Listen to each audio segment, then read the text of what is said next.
Hey guys, it's Joey. We are here on Monday evening, evening. Uh, yeah, I guess it's still early evening. So today I got word that Disney is dropping a huge list of shows coming to Disney Plus in less than a month. The thing comes out in less than a month. I know people are very excited for it. It's a little bit divisive because Disney is this grand poobah. They're huge. They are massive. They have a lot of plates spinning, and they have a lot of hands and a lot of pots. And now they're getting into the streaming game. So people are concerned that this Disney streaming and the price point that Disney streaming is at might sort of edge out a lot of competition. It seems like a lot of people are going to go towards Disney because of their, massive backlog of content. They also have Fox content as well, and they're working off pure nostalgia. They have 60 plus, almost almost 100 years of content to go back to, including countless cartoons, TV shows, movies, etc. So I'm going to go through the list, but I want to see if people in the comments are excited for Disney Plus. Are you going to get Disney Plus day one? Or are you going to wait? What are you feeling about Disney Plus? It's a topic of conversation. I'm pretty excited for it. My family was a very much Disney family. Watched all the Disney movies. We had like Disney decorations. We're very much in the fray of Disney. So it seems like it's going to be an obvious choice for us, an obvious choice for a lot of people, especially at the price point. You can't beat it. But what does this do for the sort of streaming market? Does it make everybody lower their prices? Does it hurt it? Does it help it? Is the competition good? Is the competition bad? Do you feel beholden to get all the different streaming platforms? People are saying it's a lot like cable, which, in some ways, yes, in some ways, no. You don't need to buy all these, just like you didn't need to buy all those channels back in the cable days. You don't need to have all these streaming platforms. Right now, I'm working with Netflix, Hulu, and Prime Video, but the only reason I even have Prime Video is because it is tied to Amazon Prime, which I use just for general shopping. So I don't think I would pay for Prime Video on its own. My two main workhorses are, Netflix and Hulu. Those are my two main ones. And it seems like Disney Plus might end up being the third one, or possibly usurp Netflix and Hulu. I mean, I know a lot of the stuff on Hulu is going to end up on Disney Plus. So is it just going to cannibalize Hulu altogether, and there's going to be basically Netflix and Disney Plus with a Hulu sort of additive, or a side add-on? And then there's HBO. There's like the Warner Brothers streaming app. There's all sorts of. I think it's HBO Max. It's just, and I think that price point is $15, which is around the area of Netflix. But I don't know what the content on HBO Max is going to look like. Is it going to be all the Warner Bros? They're all trying to do it at the same time, and I think there's a lot of confusion. There's a lot of uncertainty to what they should be charging for this. Netflix has been the sort of the main one for a while, and they could really, at this point, people are so invested in that sort of ecosystem, they could charge almost whatever they want. I know a lot of people, there was like a big Netflix purging I want to say a year or two ago. But as far as I know, Netflix is like very weird about money. They don't share a lot of the movie views. They don't tell you what the numbers are. The way Netflix works now is very interesting, and it seems like they just dump millions of dollars into original content, and I guess hope it pays off. I just wonder what the end goal with that is, if they're just going to keep dumping money into original content and hope they get something like another Stranger Things or something like that. I don't know. There's a lot of hit shows. The thing with Netflix shows, it's like they can make all the original content they want. It's probably going to get watched because, this is a lot of people don't have cable. This is their main entertainment platform. They're just going to go to Netflix and put on whatever's new. They might have been through everything else and they'll put on whatever's new and give it a shot. But then Netflix also axes like shows and like nothing. So it's the way Netflix works is bizarre, and Disney has such a backlog already that it's like they could just ride on the tail of things that have come out the past 50 years. There's going to be people standing in line, or won't have to stand in line actually, to watch all the Marvel content, past, present, and future. Same with Star Wars. And whatever new Disney movies come out exclusively on the platform, maybe drop theaters altogether. It's gonna be wild. Just having every Disney possible franchise at your fingertips. It's gonna be insane. That's most of our childhoods. And it says Prime Video gives me Grey's Anatomy to rewatch forevermore, so I will never stop buying it. I will sacrament meals. Grey's keeps me sane. Sacrifice, okay. I get you. There's some stuff that is on Prime Video that isn't on other things. Like the Doctor Who is, I think, only on Prime Video. For the Prime Video rate, you don't have to pay anything extra. I don't think Doctor Who is anywhere else. There's very specific stuff, and I love Marvelous Mrs. Maisel on Amazon and Jack Ryan. So they're coming out with stuff now, or the past couple of years, that's really kind of sold it for me. I'm really looking forward to Marvelous Mrs. Maisel season 3. Looking forward to Jack Ryan season 2. I haven't really gotten invested in too many other Amazon original shows. There was the one with Fred Armisen and Maya Rudolph that I really liked, but I think it was just like a 1 season thing. I think it's called Forever that I really liked. And it says there's nothing original to Prime. I would keep it for Grey's. It's hard to get Grey's in the UK. Unsure why. That's weird. Yeah, it's such a big show. Here anyway, it's massive. It's still going. They took off the new season Now TV, so no spoilers. It's weird. I feel like Grey's Anatomy would be super easy to access, but I guess international rights can get messy, and especially with certain people in certain episodes, and then there's like weird music licensing things, and I don't know. I don't totally know the ins and outs of all that, but I know there's a lot of legal hoops they have to jump through. But Amazon is doing, their original stuff is doing okay now. I am pretty excited for the Lord of the Rings original series that's going to come out. I think that's going to be a very massive thing for Amazon if that hits. People might look at Prime Video a little bit differently. They have good stuff now, but I think I don't think it's a necessity for a lot of people. At least people I speak to, Prime Video is kind of an afterthought unless there's something you're in love with that's there. But it seems to be, it seems to not have hit yet. There's nothing that has really, sort of hit yet, like Stranger Things from Netflix has. Hulu also I don't think has anything that's, I guess Handmaid's Tale is what's hitting for Hulu right now. Netflix has a couple things, but Stranger Things is the one that stands out to me. That was the huge success, especially since you see the merchandising for it everywhere now. I was at Best Buy yesterday, and there was like a Dustin action figure in Best Buy. So it's kind of bizarre how crazy the merchandising with Stranger Things has gotten. And it says it used to be a lot of ABC drama. It's been hard to get a hold of here recently for some reason. That is strange. That might have something to do with Disney Plus. I have a suspicion it might have something to do with Disney Plus, since ABC is a Disney company.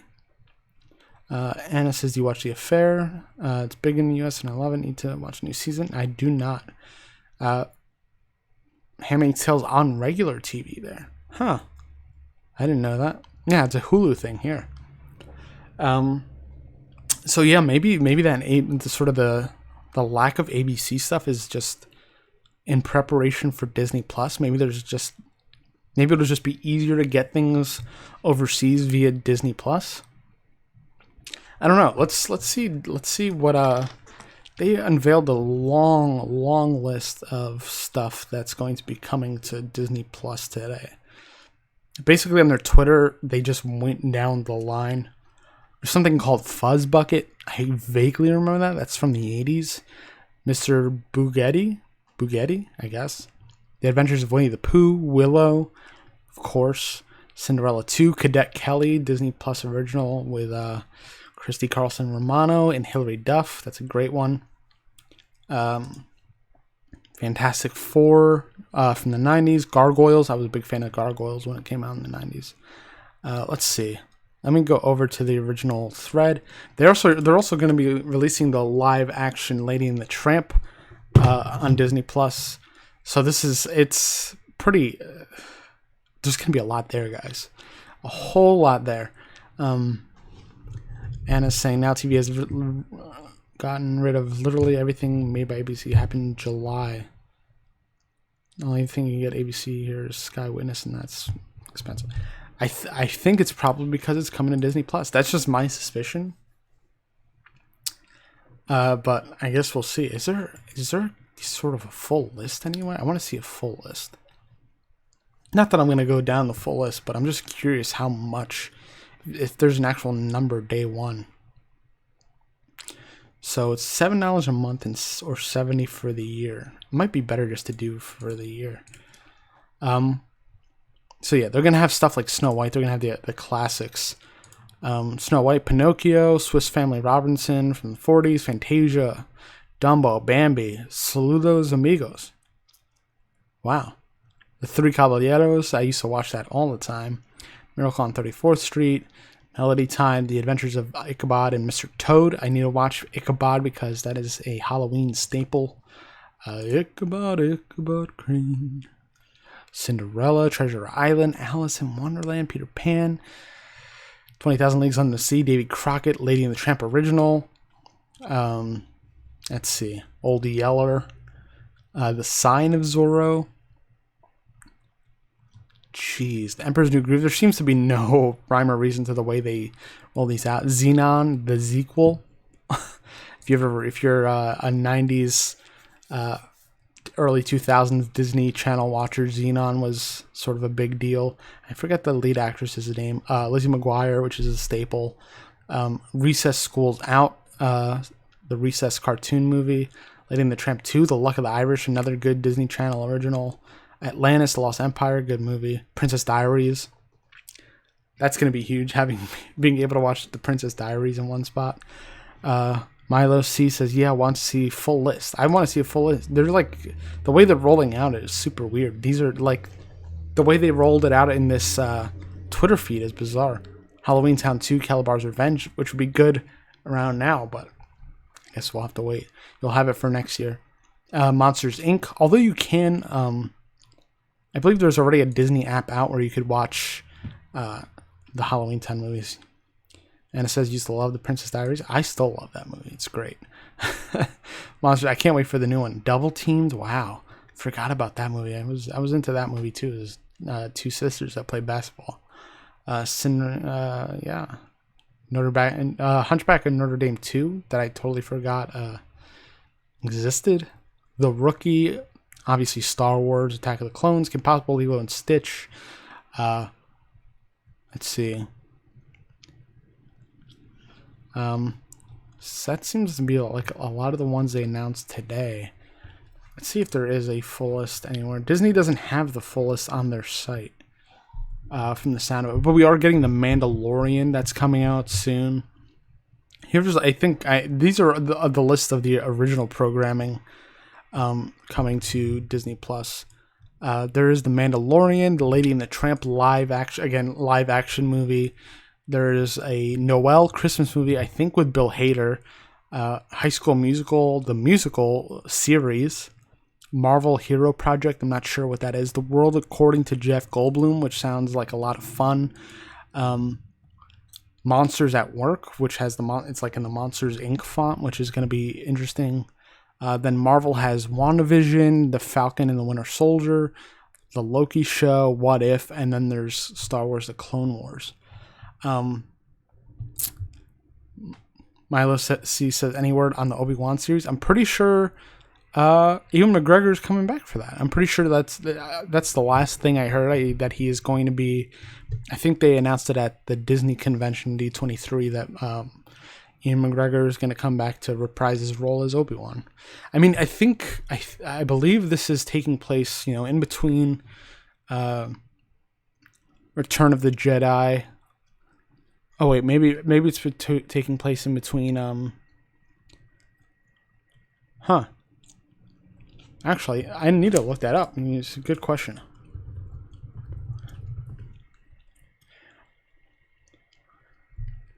Maybe it is taking place in between Revenge of the Jedi and A New Hope, possibly.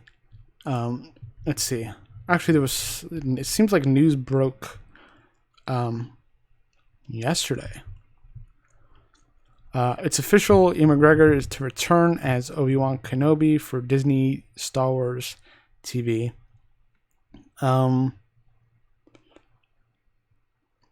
There's not really a date or a year that they say this is going to happen. Possibly 20. Okay, here we go. Presently untitled. Doesn't have a launch date. Nonetheless, at Disney D23, Lucasfilm's Kathleen Kennedy introduced all scripts are written and filming will start 2020. So, yeah, they're going to start filming it sometime next year. And then we'll get, possibly 2021 or end of 2020, depending on how they're going to be filming it. So that's going to be huge. You're going to have The Mandalorian, which I think is a short run, but it's already been renewed, I think, for 2 more seasons, season 2 and season 3, and then you're getting Obi-Wan. So I was talking about this with some friends before. I was saying, if you're not a Star Wars fan, I think Disney Plus turns you into a Star Wars fan. It's just going to be in your face. When The Mandalorian comes out, I feel like it's going to be up close and center. It's going to be hard not to watch it.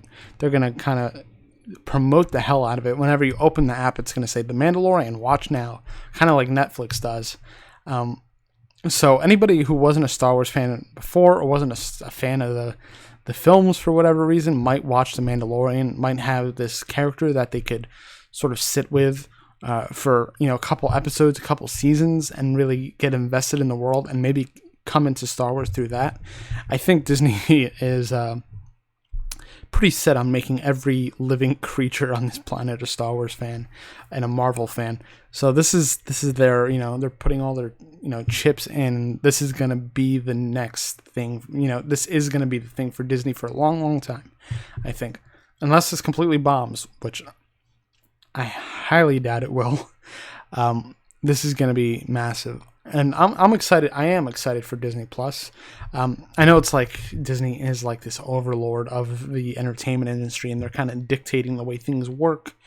You could argue that Marvel movies have sort of conditioned audiences to expect certain things, expect superhero movies or sort of franchise films to go a certain way. Everybody, it doesn't even matter what movie it is anymore. People stay till the end of the credits, which I guess is a cool thing because you get to see all the names of the people that worked on the film. But a lot of people stay to the end of the credits of every movie they see because they're so trained to expect a little something more at the end, like in Joker. And people were like, you heard whispers. Is there something at the end? Are they gonna tease in it? I mean, with jokes, a movie like Joker, it's not really part of a franchise. It's supposed to be a standalone thing. There is this conditioning that happened with these more recent Disney movies. Anna Flair says, "I don't want to beat the traffic." Get that? Pimpin187 says, thoughts on El Camino. I did not watch it, and to be completely honest, I never finished Breaking Bad. I got through some of season 1, but it's not a show I went through, believe it or not. It seems like seems like it would be right up my alley, but I just never really took the time for it and got into it, so I have not watched it. I don't know if I ever will, maybe sometime in the future, but I'm hearing a lot of good things. I'm glad people are liking it for the most part, especially since it was a surprise, and the show I know how the show ended, and it seemed like it ended on in a good way. So if the movie adds to it or does it justice or kind of wraps it up even further in a nice bow, then that's great. Happy that happy that it got made. But yeah, I mean, the best case scenario for something like Disney Plus is that it does create a real competition for Netflix and HBO and all these other streaming things, and maybe at the end we're the ones that win. Maybe the prices of the other streaming platforms reduce. Maybe there's not such, it's good that there's a lot of content out there. It's giving a lot of people work. You're getting a lot of perspectives, a lot of voices now that you probably never would have before streaming, because people were a lot more sensitive and a lot more, I don't want to say fragile, but they were a lot more conservative with the shows and content and movies they made, because, you don't know if anybody's going to see it. You're going to put them on TV. You don't know if anybody's going to see it. You're going to put it on in theaters, pay a ton of money for promotion, and pay a ton of money, just to get the thing out there. But with Netflix, all they have to do is drop it, put it on the front page of their streaming platform, and people will see the thing. So it's just it's interesting. I like what streaming is doing for the industry in some ways, and not for the others. Now, especially since everybody wants to have their own, and it's creating this mucky, like, sort of, you have to choose your team kind of thing. But I feel like if you're not playing, a lot of people are being contrarian to Disney. Don't want to play by Disney's rules. They don't want them to dictate every move they make. But I think at the end of the day, it's going to be the people that are paying for the thing that dictate how everything goes. You could not want to play Disney's game, but if people drop your platform or don't even give it a second look because, hey, I'm going to pay $7 a month for Disney, whereas you're charging $15. Why wouldn't I save half of what I would pay for you to get all this content, all this new high-end content, and like all these movies I love throughout and shows I love throughout my life? It's hard. It's Disney has such a weight in this world, and they've enveloped themselves in so many aspects of our lives. In most countries on this planet.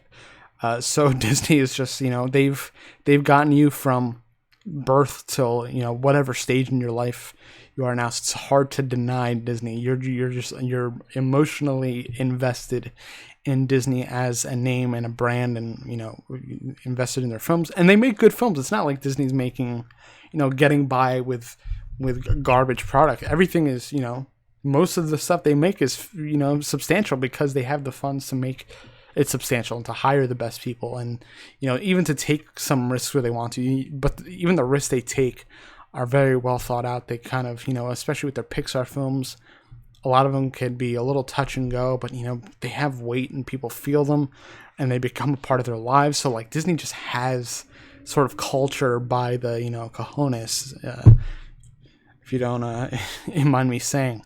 It's just so deep and like sort of inherent in people's lives. It's going to be hard to beat.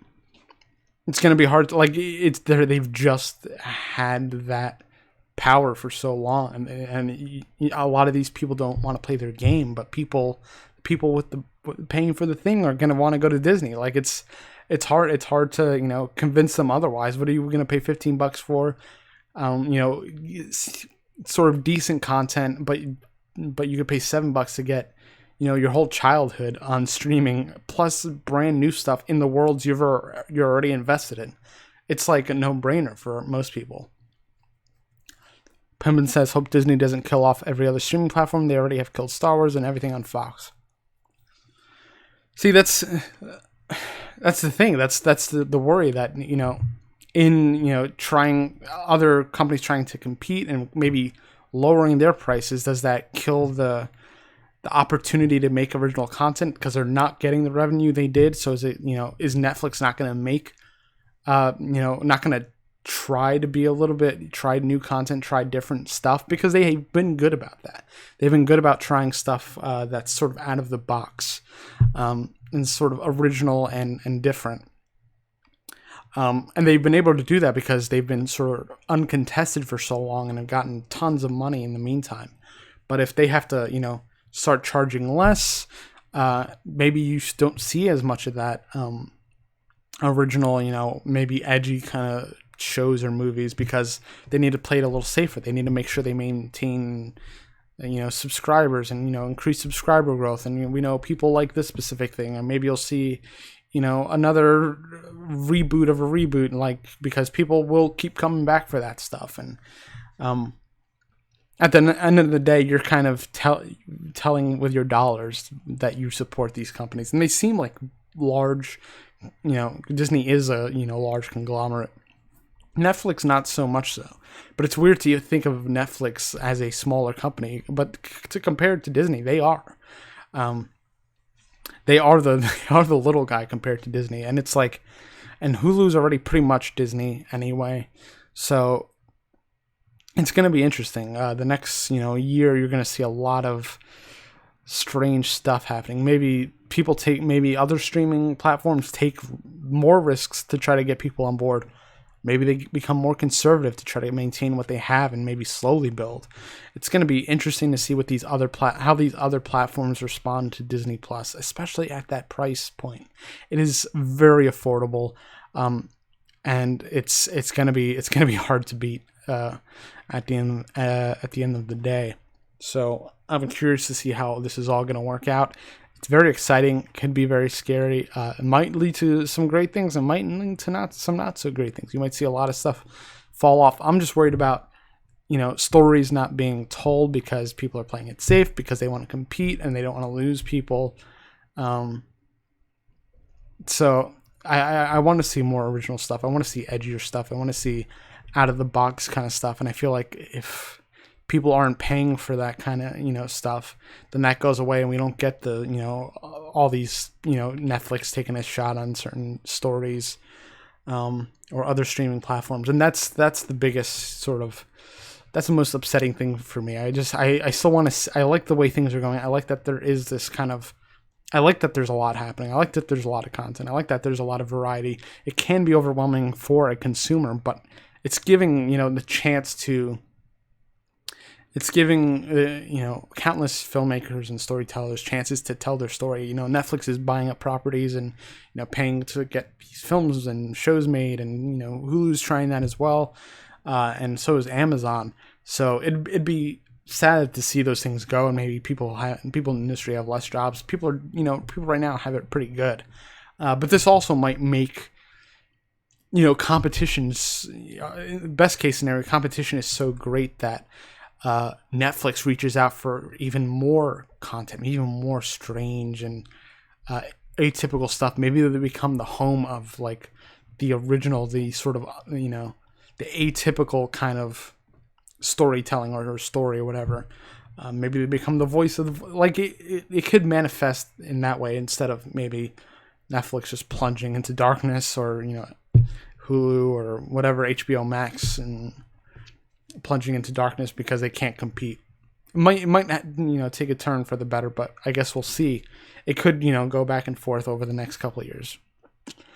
Not sure. Anna says, I've never had Netflix. What's good there? There's plenty of good stuff. There's, there's a lot of indie, sort of lesser known indie stuff that I think should be given a shot. I need to take a shot on more stuff, as well. I still haven't seen Haunting of Hill House, but the fact that stuff like that is getting made is great. I like that Netflix also becomes a home for movies that, kind of lose that the studios lose faith in, or distributors lose faith in. I'm glad Netflix picked up Cloverfield Paradox. I know a lot of people didn't like it, but I just like the fact that they did it. That means, other stuff that might not, might not have a mainstream sort of wide theatrical release can still have a home somewhere. And I'm a big fan of the Cloverfield sort of series or anthology, whatever you want to call it. So I'm just glad that Netflix did it at all. even if, whatever you think about the film, maybe it was bad, whatever, you were okay with it. I just like that they did it. I like that they were like, give it to us. We'll take it. We'll put it on our thing. People can watch it. People can not watch it. People will talk about it. We're going to drop it the day of the Super Bowl. I just think that was cool. And I don't want that to go away. Just like them taking a chance on something that, was already, kind of given up on. And it says, I wish I could get Hulu in the UK. I know it's not over there, but I think you'll probably get Disney Plus. Everything you're going to get in Hulu is probably going to be, or a good amount is going to be Disney Plus. XYZ says, how much is the Disney Plus subscription? I actually have it open right now. Or I did. So I think it's going to be $7 a month. I believe $7 a month, or $70 for a year. So you get a little bit of a discount if you buy it. You get like 2 months free if you subscribe for the whole year.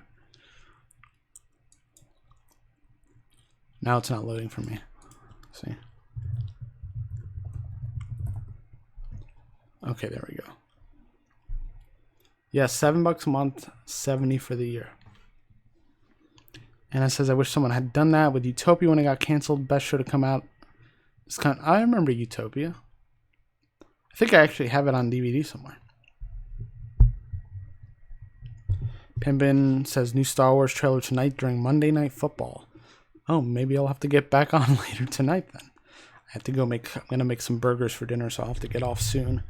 But maybe I'll be back later tonight for some Star Wars discussion, since it's been a while. Anna says, that's not bad. Yeah, that's the thing. It's not. It's like really doable. Even if you kind of make minimum wage here in the United States, you could afford $7. Like people that don't make a lot of money, or can't really rationalize getting Netflix or Hulu or anything, can afford $7. Like they could afford Disney Plus. And the thing with Disney is that they have such a backlog. All they really have to do is pay for, and I'm sure they're going to all host it themselves. I don't think they're going to host it through anybody else. So it's like they have so much content already that like they could just put it up and charge $7, and they're not paying for anything new. I mean, they are making new content, but there's a wealth of content that they don't have to repay for, that people will watch in droves. Like it just makes sense for Disney to have their own thing. And they have Fox, so you get to watch all the Simpsons and Futurama. And I think I saw that Family Guy wasn't going to be on it. I think. XYZ says, wonder if they will bring back the Netflix Marvel shows. I don't know. It seems like they're focused on a lot of the headliner characters. If they bring them back, I could see them doing like the Defenders again, or something, and just putting them all in one thing and making a mini series. I don't know. I kind of fell off. I was really only watching Jessica Jones, and I kind of fell off with that. And it says, favorite Disney film out of the traditional ones, not counting things they purchased, cartoons of original. So I'm guessing you're not counting like the 90s animation ones.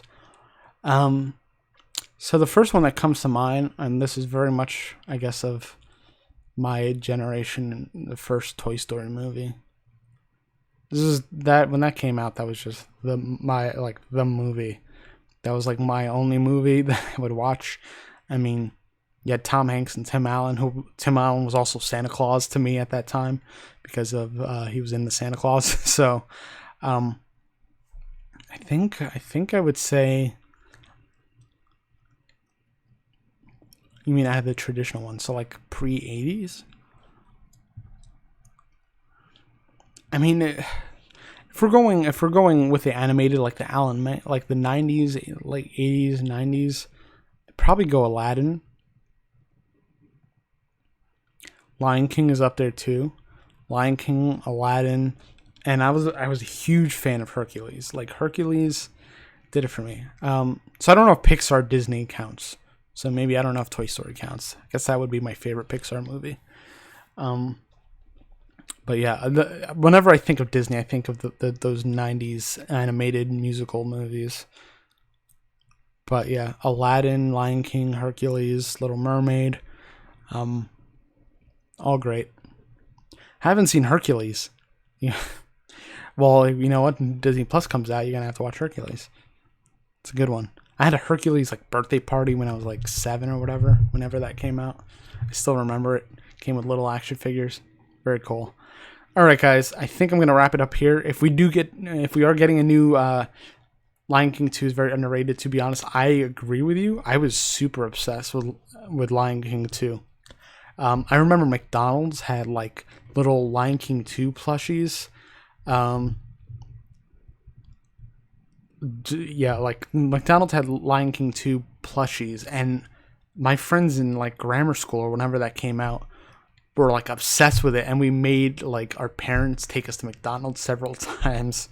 That was the only time I could get away with it. For some reason, like my parents were like okay with like my weird like need to have these plushies. That was like the only time in my life that actually ever happened, that they were like, okay, let's go, we'll get something small so you can see if you get another one of the plushies. And I had a couple. I wish I still had them, because I used to bring them. I used to bring them to like school in the morning, and like my friends would bring theirs, and we would kind of play with the plushies.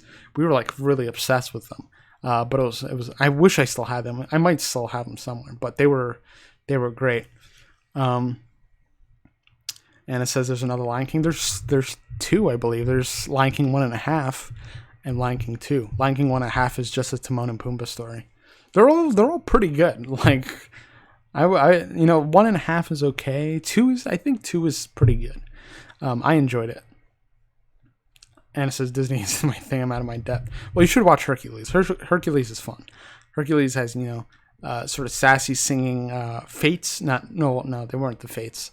They were just like, they were just sassy and they sang. I love the music in Hercules. It's fantastic. Pimpin says McDonald's toys used to be quality. Yeah. All those sort of Burger King fast food toys used to be quality. They used to give out sometimes they would sell these really great cups and stuff. I used to have like the McDonald's Batman Returns cup, or maybe Batman Forever. They had Batman Forever cups that I used to have.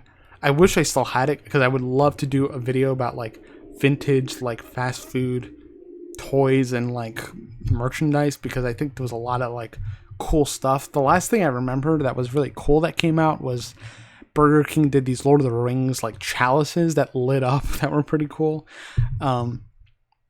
That was like the last thing I remember them doing that was like that. I think sometimes they do commemorative stuff, but they used to do it so much more, and I guess it's just not worth it to them anymore. I don't know. And it says kind of want to know how old you were during this phase. I mean, during the 90s, I was anywhere from 1 to 8. I was 8 in 99, so I was fairly young. I'm only 28 now, so. And it says I don't like musicals. But you don't like any like the Disney musicals like Aladdin or Little Mermaid or anything? The plushy face specifically. Let's see, when did Lion King 2 come out? Lion King 2. It must have been around then. I was probably like 8 or 9. Oh, I was 7. It was 1998. I was 7. I was 7. I think that's a cool time. And I like collecting stuff, and I like playing with toys still. I played with toys for a while. I played with toys probably till like middle school maybe. Like till I was like 13, I played with action figures. I still play with that. Like, I literally have a drawer full of Transformers. I'm never giving this stuff up. Like, I have a bunch of stuff right here. I play with toys all day. Transformers are specifically great to play with because they are like almost like fidget spinners, and you could just like transform them and stuff, and it's a lot more interesting than a fidget spinner because they're, robots. But yeah. I'm a big fan of toys. All right, guys. I'm going to go. Maybe we'll come back later today to see... and it says, I hope you were like 15 or something. It still wouldn't have been out of character, but around 15, I was probably a little bit more self-conscious about, being a cool dude. And now I don't care anymore. I don't care anymore. So I think I'm going to leave it there. Maybe I'll show off all my toys someday. But yes, maybe later today, if you're tuning in, we'll do a Star Wars trailer reaction if that is dropping tonight. Very exciting. All right, guys, I shall see you later. If you're new to the channel, subscribe. Don't forget to comment after the fact. And I shall see you very soon. See you later.